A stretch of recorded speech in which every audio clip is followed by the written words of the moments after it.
الصبح بدا من طلعته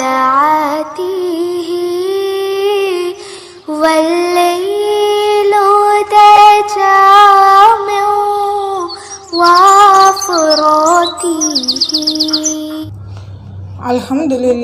الحمدللہ رب العالمین، الصلاۃ والسلام علیکہ یا رسول اللہ صلی اللہ تعالی علیہ وسلم۔ ماں کی دعا، جنت کی ہوا۔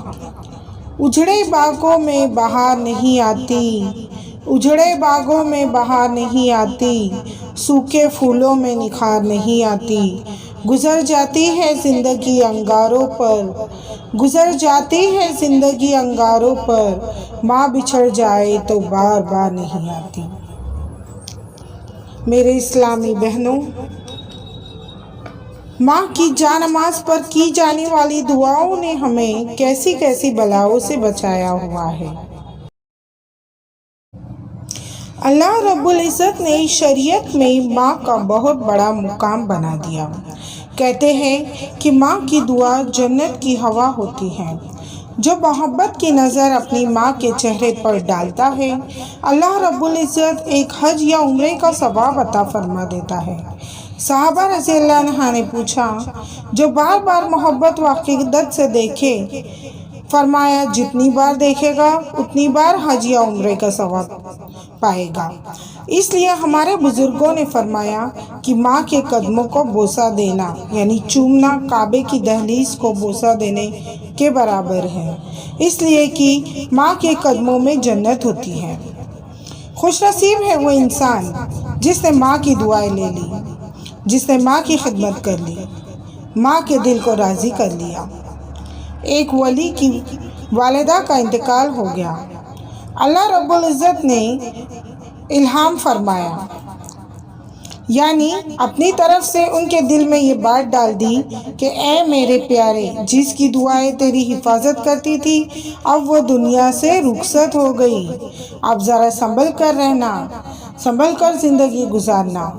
ماں کی دعائیں اولاد کے گرد پہرا دیتی ہیں۔ اولاد کو نہیں پتہ ہوتا ماں کب کب کہاں کہاں بیٹھی دعائیں دے رہی ہوتی ہے۔ یہ بڑھاپے کی وجہ سے ہڈیوں کا ڈھانچہ بن جائے پھر بھی اولاد کے لیے رحمت و شفقت کا سایہ ہوتی ہے۔ ہمیشہ اولاد کا اچھا سوچتی ہے، بلکہ اولاد کی طرف سے تکلیف بھی پہنچے تو جلدی معاف کر دیتی ہے۔ دنیا میں ماں سے زیادہ جلدی معاف کرنے والا کوئی نہیں۔ اپنے بچوں کی تکلیف دیکھ نہیں سکتی، اس لیے ماں کا حق 3 بار بتایا اور 4تھی بار باپ کا حق بتایا ہے، اس لیے کہ ماں بچے کی پیدائش میں مشقت اٹھاتی ہے اور باپ کا حصہ شہوت کے ساتھ ہوتا ہے۔ ماں کے نزدیک اس کا بچہ کلیجے کے ٹکڑے کی مانند ہوتا ہے۔ میں آپ کو ایک قصہ بتاتی چلوں۔ حضرت سلیمان علیہ السلام کے زمانے میں 2 عورتیں تھیں۔ وہ دونوں اپنے چھوٹے چھوٹے ایک جیسے بچے اٹھائے ہوئے جنگل میں سے گزر رہی تھیں۔ ایک بھیڑیا آیا اور اس نے ان میں سے ایک عورت کے بچے کو چھین لیا اور بھاگ گیا۔ تھوڑی دیر کے بعد اس عورت کے دل میں خیال آیا کہ دوسری عورت کا بچہ میں لے لوں۔ اس نے جھگڑا شروع کر دیا۔ معاملہ حضرت سلیمان علیہ السلام تک پہنچ گیا۔ دونوں اپنا حق جتلاتی ہیں۔ وہ کہتی ہے کہ اس کے بچے کو بھیڑیا لے گیا ہے۔ سلیمان علیہ السلام نے پھر کیا فرمایا، دیکھو ذرا غور فرمائیے گا۔ سلیمان علیہ السلام نے فرمایا، چھری لاؤ، میں اس بچے کے 2 ٹکڑے کرتا ہوں اور دونوں میں آدھا آدھا تقسیم کر دیتا ہوں۔ ان میں سے جب ایک نے یہ فیصلہ سنا تو وہ کہنے لگی ٹھیک ہے، لیکن جب دوسری نے سنا تو رونا شروع کر دیا، کہنے لگی میرے بچے کے ٹکڑے نہ کرو، یعنی یہ بچہ اسی عورت کا تھا اور اس نے کہا میرے بچے کے ٹکڑے نہ کرو، اس دوسری عورت کو ہی دے دو، یہی پال لے گی، کم سے کم میرا بچہ زندہ تو رہے گا۔ آپ سمجھ گئے اب یعنی سلیمان علیہ السلام سمجھ گئے کہ یہ بچہ اسی عورت کا ہے اور آپ نے اسے عطا فرما دیا۔ تو یہ ہے ماں کی ممتا۔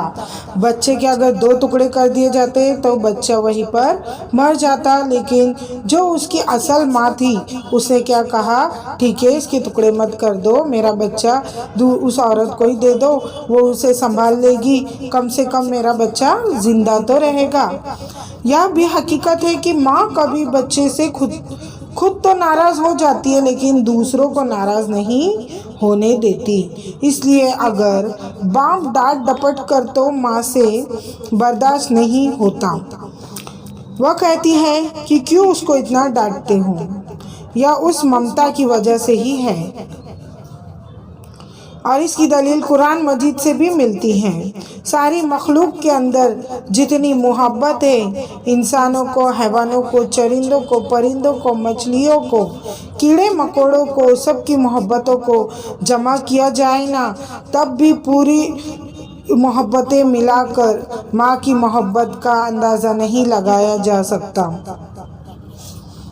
آخر میں ماں کے لیے ایک دعا: یا رب میری ماں کو لازوال رکھنا، یا رب میری ماں کو لازوال رکھنا، میں رہوں نہ رہوں میری ماں کا خیال رکھنا، میری خوشیاں بھی لے لے میری سانسیں بھی لے لے، مگر میری ماں کے گرد سدا خوشیوں کا جال رکھنا۔